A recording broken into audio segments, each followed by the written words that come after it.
So in this video, we're going to make sense of the chord functions for I'm beginning to see the light.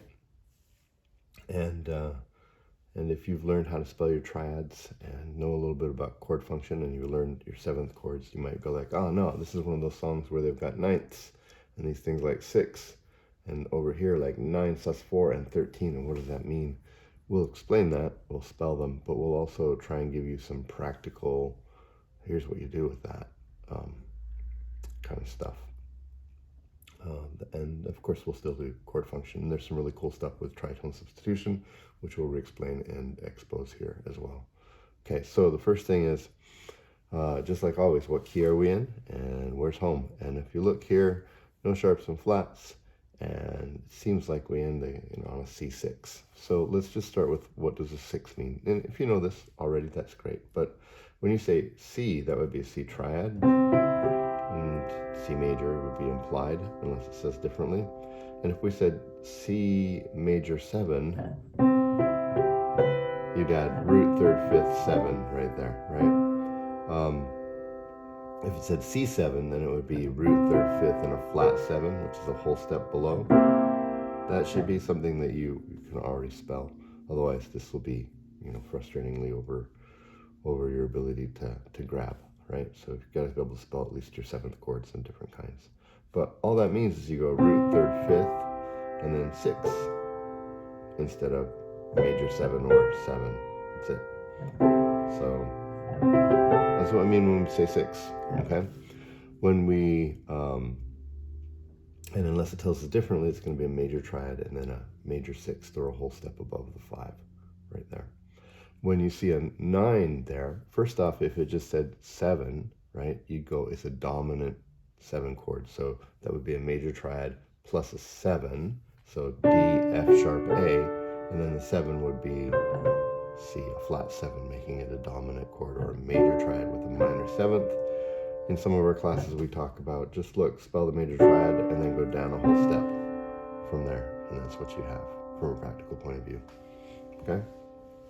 And if you say, well, what's the 9th? Well, root, 3rd, 5th, 7th, right?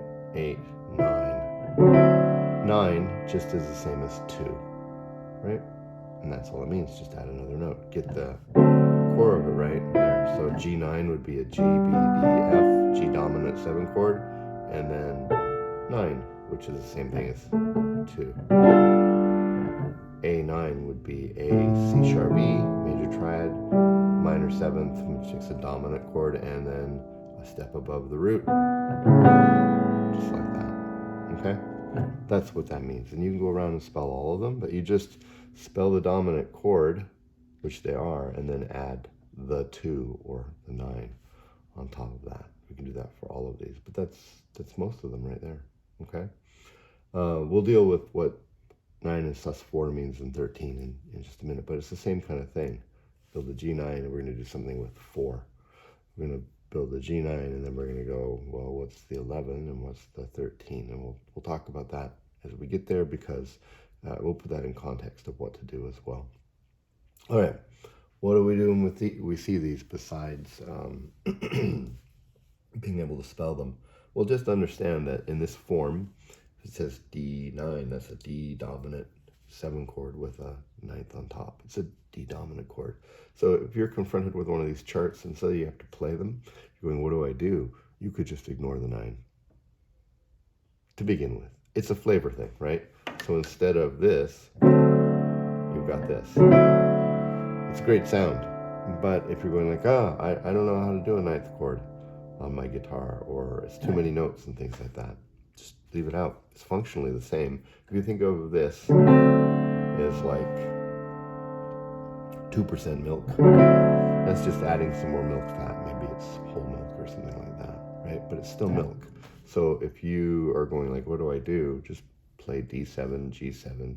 C6 is probably fine. Play A7, right? And that would be fine.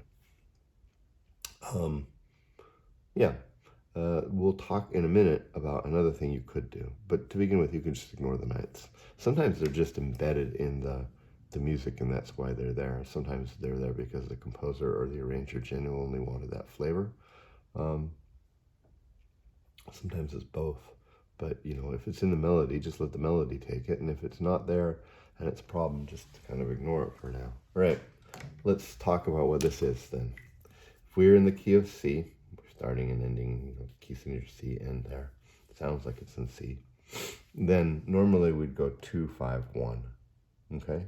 The problem is that this is not a minor chord anymore. So up above here, your D, I'm just going to put it's like your 2 chord and your 5 chord and your 1 chord. But they've got ninths on them, and this has been changed from a minor 7 chord to a dominant chord. So from a music theory point of view, this has become the 5 of this, and that of course is the 5 of that. So it's 5, 9, going to of G, which is the 5 chord. And then this is the 5, 9 of C, which is my 1 chord. This is a 1 with a 6. Okay, and then this is my 6 chord, right, in the C scale, but it's been turned into a dominant, so it's 5 of, 6 is 5 of 2, A is 5 of D. So this is 5, 9 of 2, oops, sorry, 2. And we just keep marking them that way, okay? And then we have another, well, this will be a 5, 9 of 5, because that's 5 of the G, which is my 5 chord. And this is the 5, 9. And then this here is crazy. It's not in the key. So we should talk about what that is for a moment, at least at the beginning. This melody goes...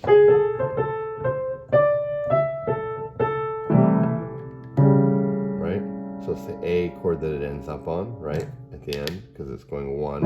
And if you think about C6, it's actually very much like A minor 7, but the function's a little different, and then that just goes, right, well, A, root in the bass, ninth above, but basically, functionally, this goes to there, which pulls us to this chord, right? So we do it again, jazz rule. If that sounded good and felt good, let's do it again, right? And then it's like surprise note, there, okay? You might ask yourself, like, what's that all about then? And the answer is, it's basically saying not this, that, right? You can think of it of a bunch of different ways. You can think of it as a deceptive cadence, because, you know, it's like 1 and then going to the A. And this, it doesn't go to 1, it goes directly to this right there. And so first off, it is deceptive. I'm just going to put DC right there. Okay. Secondly, you can think of it as modally borrowed. Like A flat would be the 6 if we were in minor. So you can think of it like modally borrowed, right? Because in C minor, then you'd have the A flat major triad on the C, on the 6th chord. Sorry. And so you could be like that, but it's also dominant. I wouldn't read too much into this. This is a jazz piece, and they throw around, you know, out of key chords all the time. That's out of key because it's in the key of the 5. This is out of key because it's in the key of 2. So you might just say, oh, this is a 6, 7 chord from modally borrowed, meaning it's from the key of C minor mode rather than C major mode. But if you understand about both tritone substitution and German augmented 6 chords, this is also the German augmented 6, which is a in the key of C. Doesn't matter whether you're major or minor, right? Because you go to flat 6 and you spell a major triad, and then I know they've simplified it and called it, you know, G flat, but a German chord would be A flat, C, E flat, and then F sharp instead of G flat. Germans are just flat 6 dominant 7 chords spelled wrong. So you can think of it like that.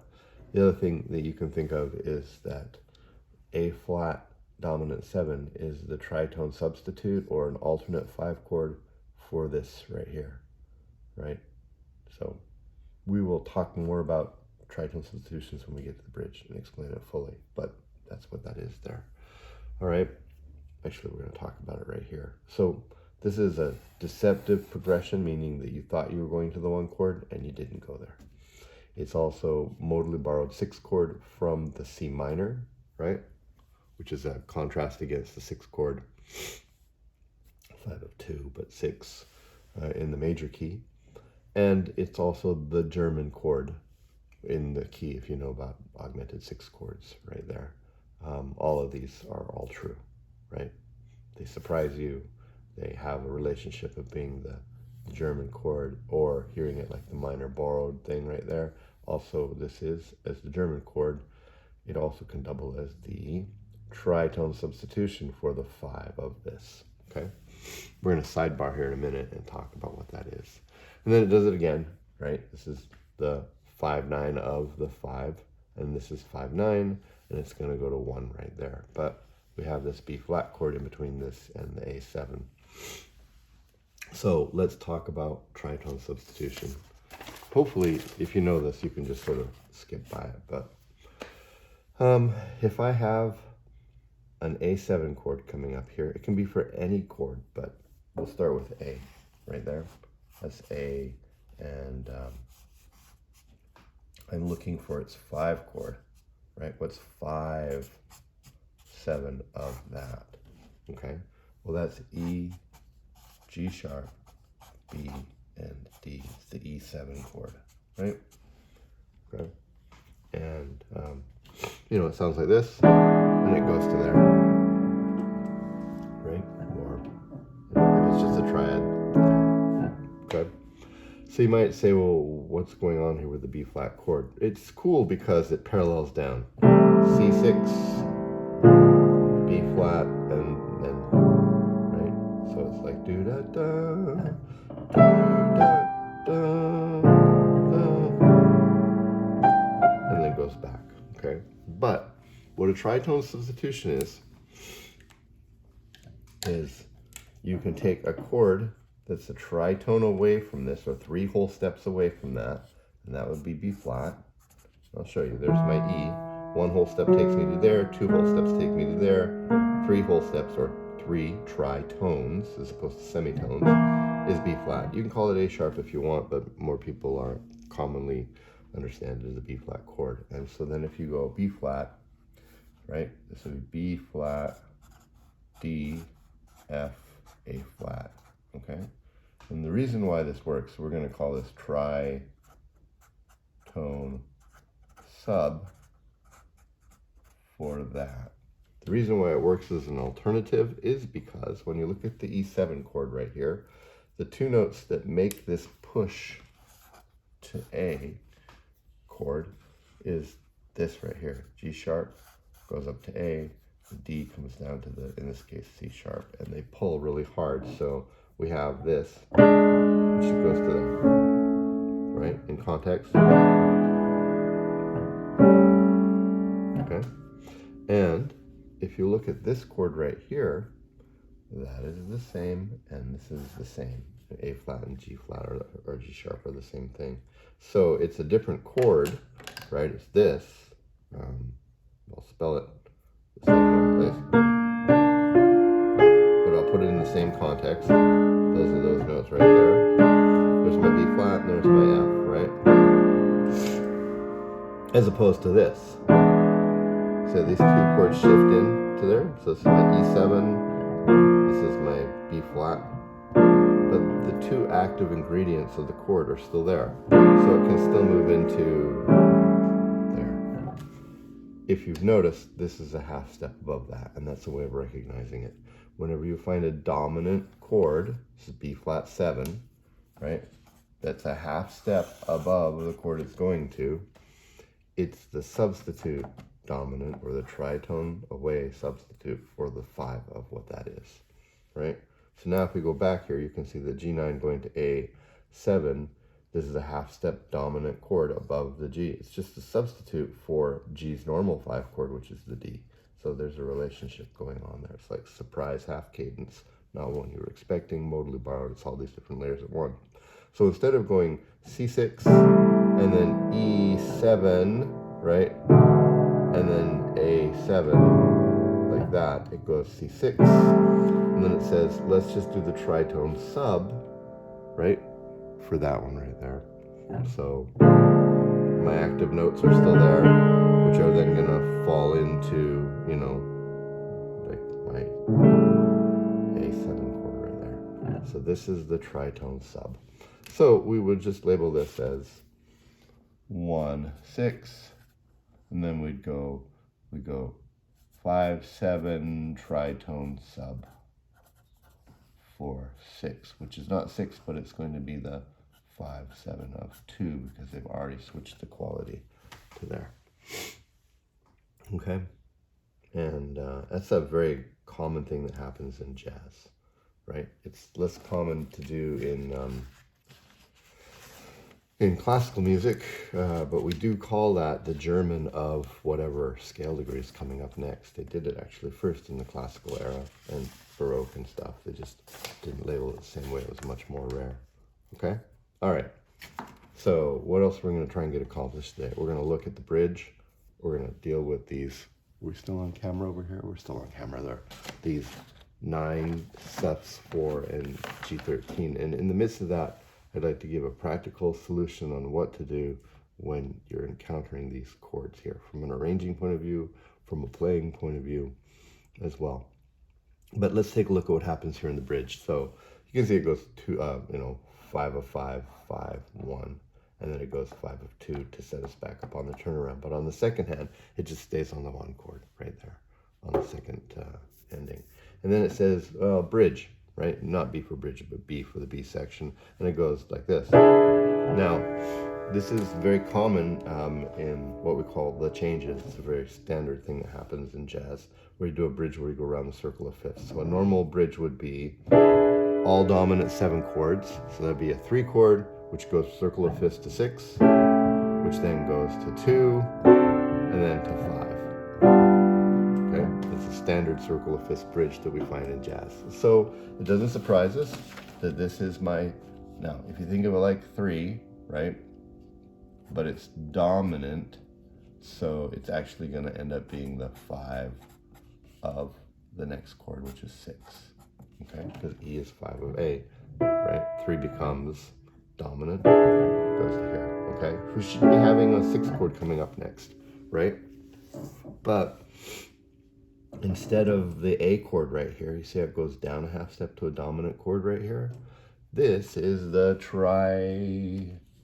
there's not much behind there. This is the tritone sub for A7. That's what would normally happen. It'd normally go here, and then to the A, which is my 6, which goes to my D, which goes to my G. It's a circle of fifths. Okay? But instead, it goes down a half step to here, which then goes down a half step to here. This is another dominant 7 chord that's 3 or tritones, right, away from A.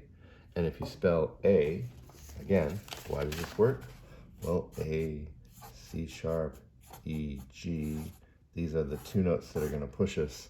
This is going to go to my F sharp. This is going to go to my D, which is part of my D chord right there coming up, right? This is 5, 7 of D, which is 2 in this case. And it doesn't matter that it's turning it immediately into a 5, 7 of 5 because it's dominant form. Still, this is the 5 that goes there.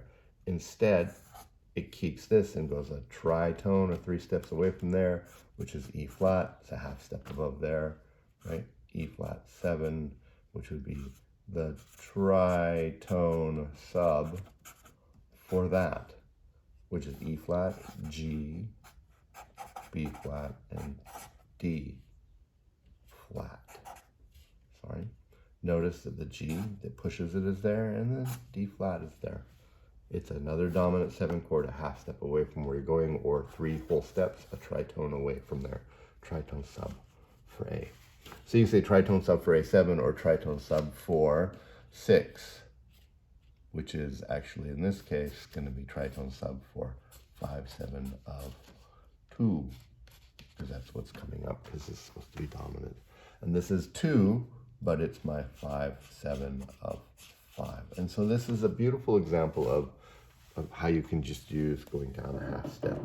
So it's like used to ramble through the park. Just go down a half step, you're doing your circle of fifths, right? So then, we're like here.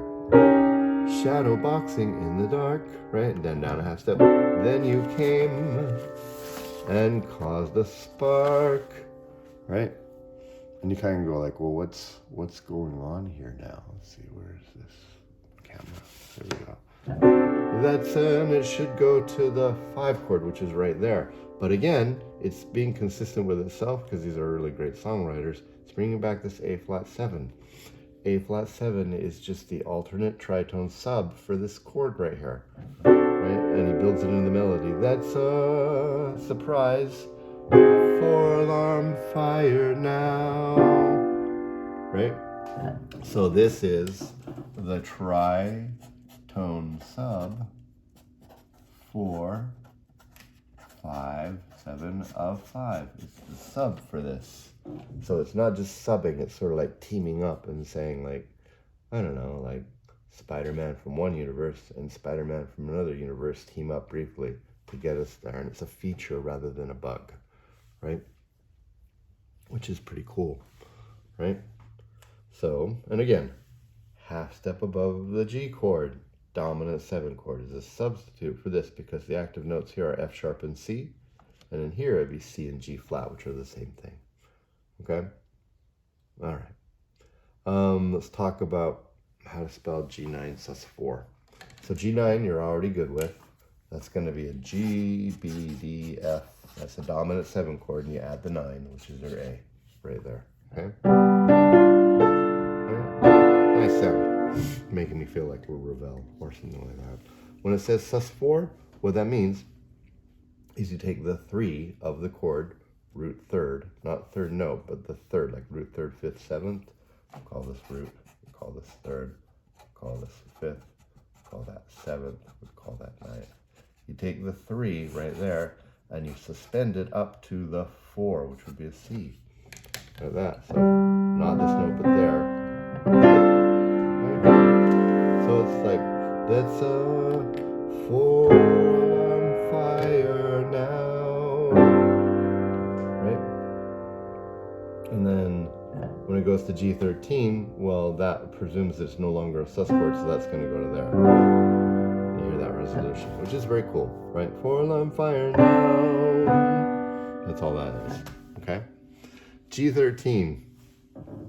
Well, that's a G dominant chord because it didn't tell us it's not. And you got to add a 9 and an 11 and a 13. So let's just do that. Let's see what's on the we can see on the keyboard. So can we see this? Yeah, G, B, D, F. That's root 3rd, 5th, 7th, 9, 11, 13. And you might say, well, isn't that all the notes? Yeah, it is. G, A, B, C, D, E, F, and back to G. Okay, so why does that work? Well, if it's all the notes, couldn't it be any chord that uses all the white notes? Could it be like a C, E, G, B, D, F, A? Like a C13? Yes, it could be. C major 13. So first off, remember that low notes tell us the function of what's going on, and if that's strong, then you can do stuff up on top, and it's like flavor. It's like the low note tells you that this is a cake, this is my root, and then all this stuff up on top, right, is in relation to that, right? But this strong functional bass puts this all in context, right? It's sort of like same thing as like, isn't C6 the same thing as A minor 7? There's my C, E, G, and A, so it is, right? But if it comes after like a D and then to here, right? Then we hear it framed as a 2-5-1 sound. Also, depending on what you do with your bass, right? Like, you could, like if we did this differently, if we go like, start here, this, C6, and we go 2, 5, 6, 2, 5, and then 1, and 5, like that. Then it feels like a 6th chord or an A minor chord, again, what's going on in the bass, where does it sit in its chord progression, gives us its function. So that's all it is. It's just like we go from this sus9 chord right here, which is G, sus4 instead of right there, and then 5, 7, 9, right? So we go from here to this, plus these notes on top. You hear the resolution of that, okay? So it's like, it's all the notes. All right. But what does that mean then? Like, we still want to hear the sus resolving down to there, okay? Anyhow, you just deal with it that way. Let's talk then practically, what do we do when we see all these ninths and stuff like that in your writing? I think the most important thing to do is remember, you can just ditch those notes. Functionally, if you're playing along, this piece works perfectly fine with, you can go like a D9, right, like this, to a G9, right, like this, right, to a C6, right, and then A9, right, you can just, but notice that in each one of these cases, I have extrapolated the root out and put it down low, so it holds on to the function. So if your bass or whoever's going to be playing that, or the pianist has got that in the left hand, it's fine to throw all these things on top. It just makes it sound richer without obscuring what your function is. So strong bass that plays roots of chords is always good, and then it frees up the hand to do less on top, okay? But you could just as simply have done this with the roots and no ninths, right? And then it would be just fine.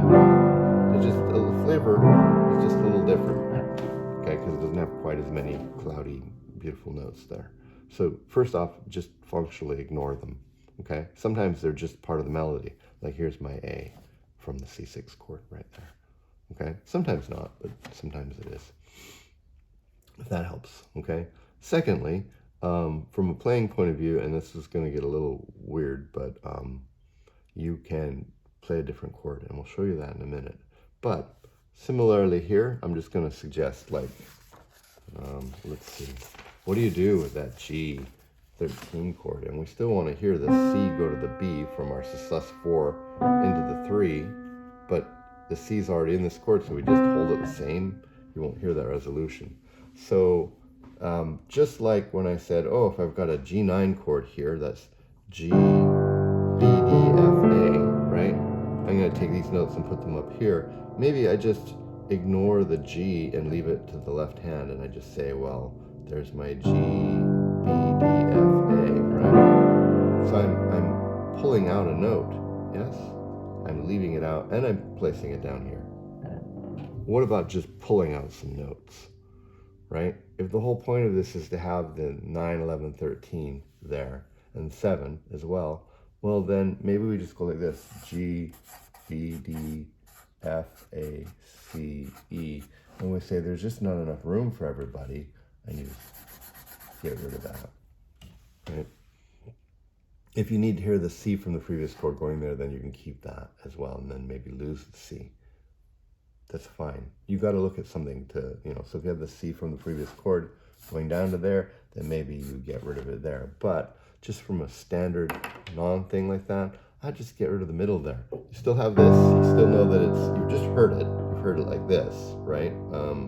G9, like this, you heard it like this, right? And we want it to go to there, right?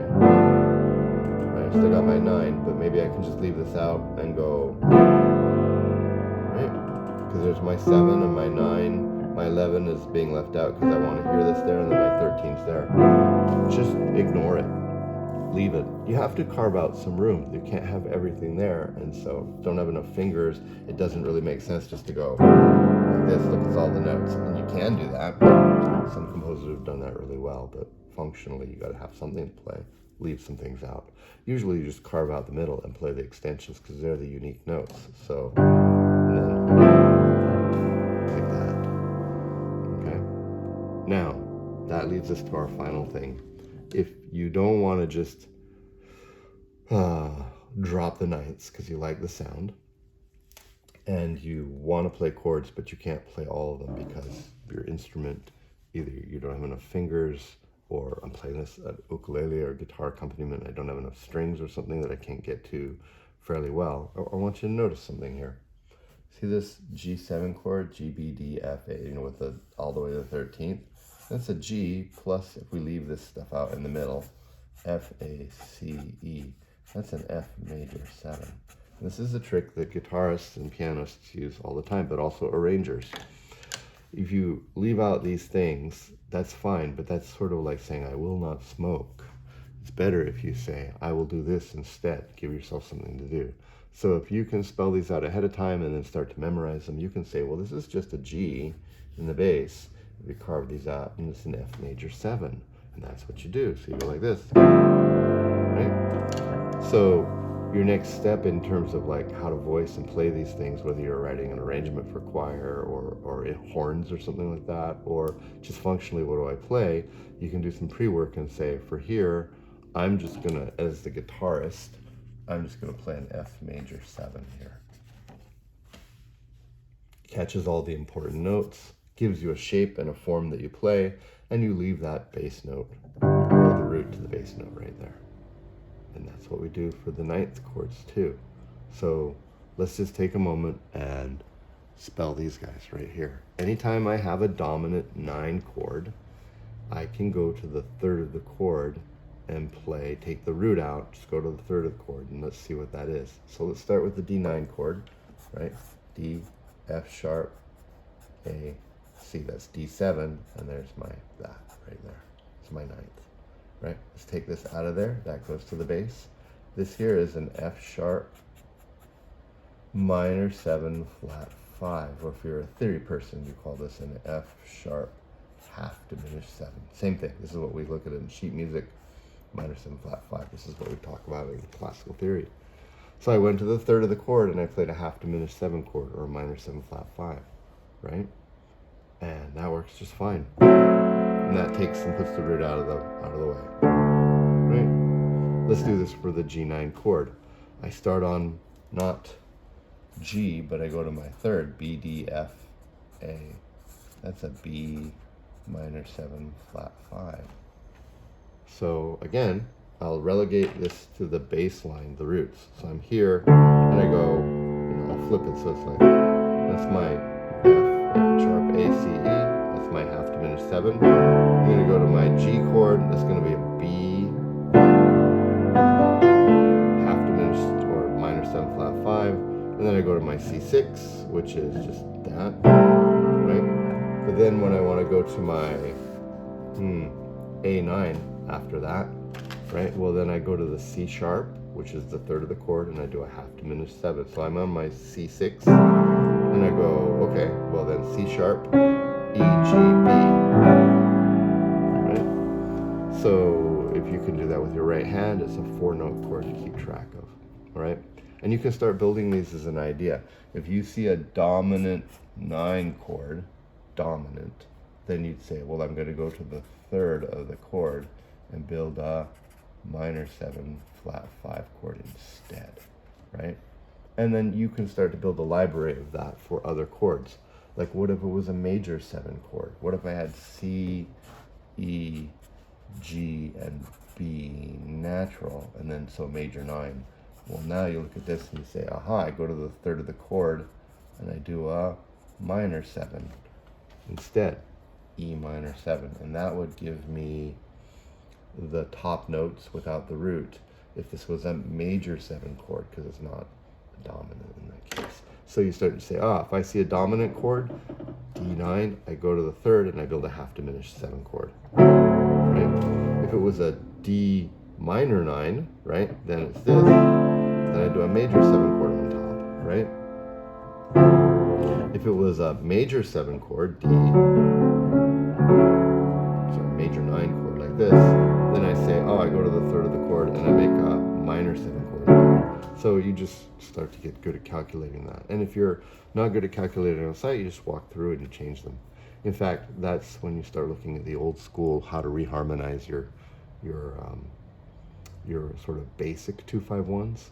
They start talking about reharmonizing by using a certain chord, 7th chord, starting on the 3rd above. So E minor 7, is often used as a substitute for C major 7 because it's just adding the ninth on top. And then you can do nothing, or you can put the C down in the bottom with the C, right?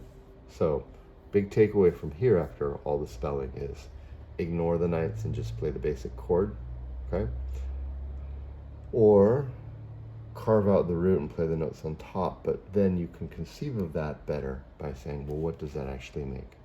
Dominant 9 chords, go to the third, play a minor 7 flat 5, right?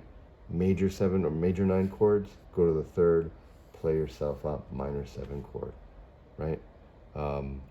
Minor 9 chords, go to the third, play major 7 chord. It's another thing to keep track of, but it makes you so much more functional and cool. All the other kids will be like, how did they know what to play? It's just no different than memorizing how to spell a chord, right? It's just one more little piece of information. Right, I hope that's been useful. I hope also you enjoyed seeing all the tritone subs. I love this piece of music, partly because it's just a great song, it has so much embedded in it, but from an example point of view, it's beautiful tritone sub theory that you get out of this.